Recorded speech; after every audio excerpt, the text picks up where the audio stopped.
Se você está achando que o preço do seu próximo computador ou celular está meio salgado, saiba que a culpa pode ser da tecnologia do momento, a inteligência artificial. E hoje a gente vai entender direitinho como uma coisa está ligada na outra. Olha só essa citação da revista Exame. Ela mata a charada. É uma mudança silenciosa, que a gente não vê acontecendo, mas que tem um impacto gigantesco. A corrida pela IA, na prática, está criando uma verdadeira guerra por um recurso bem físico e limitado, o silício.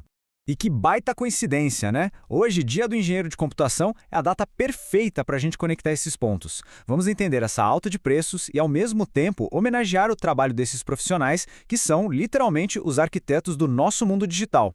Então, vamos começar indo direto na raiz do problema. O que está rolando é uma verdadeira guerra por capacidade de produção. E para entender o resultado, a gente precisa primeiro entender o campo de batalha. Para começar, o mercado de memória DRAM é basicamente um clube fechado.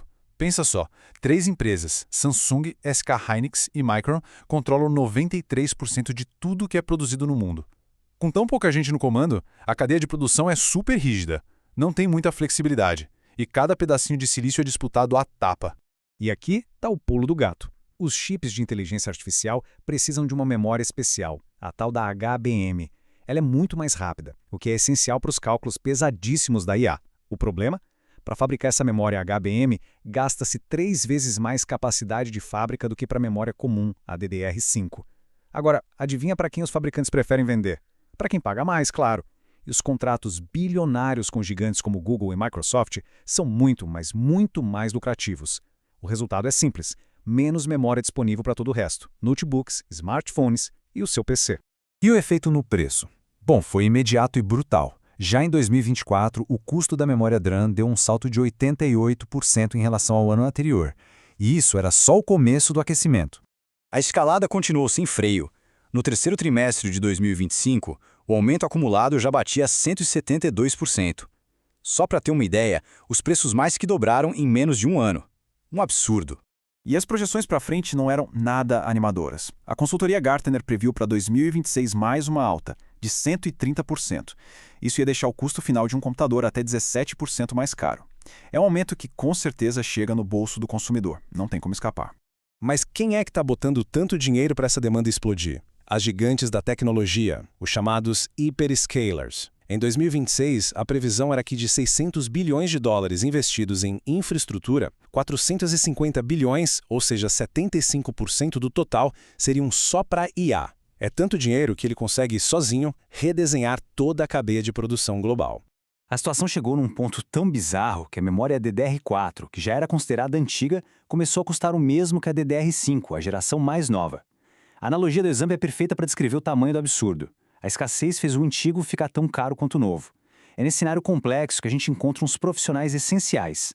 Ok, com o problema todo desenhado, vamos agora conhecer quem está no centro desse furacão, os engenheiros e as engenheiras de computação.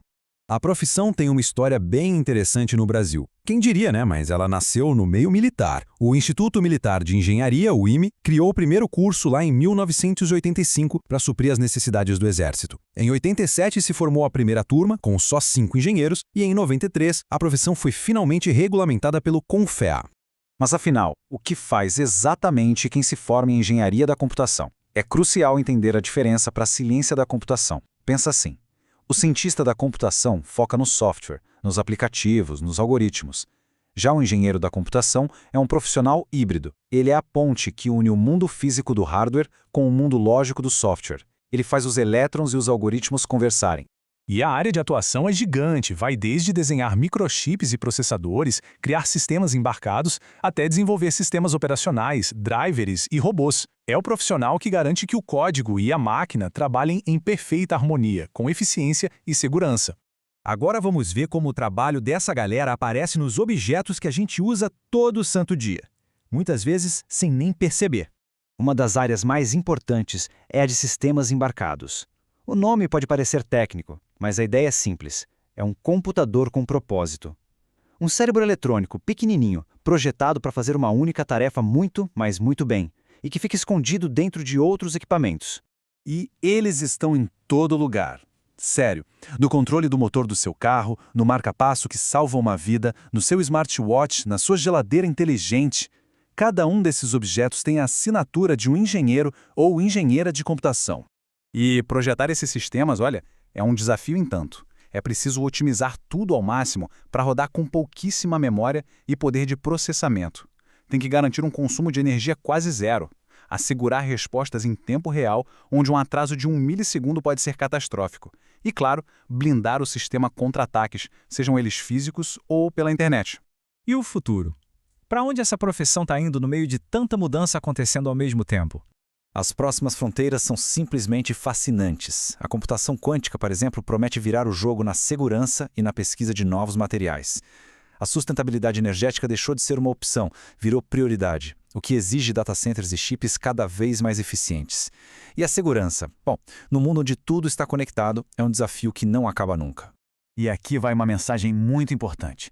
Numa era em que a gente discute tanto a automação de profissões pela IA, a engenharia da computação se mostra uma fortaleza. A tarefa super complexa de integrar o mundo físico com o digital, de fazer hardware e software dançarem a mesma música, isso, meu amigo, sempre vai precisar da inteligência e da criatividade de um ser humano.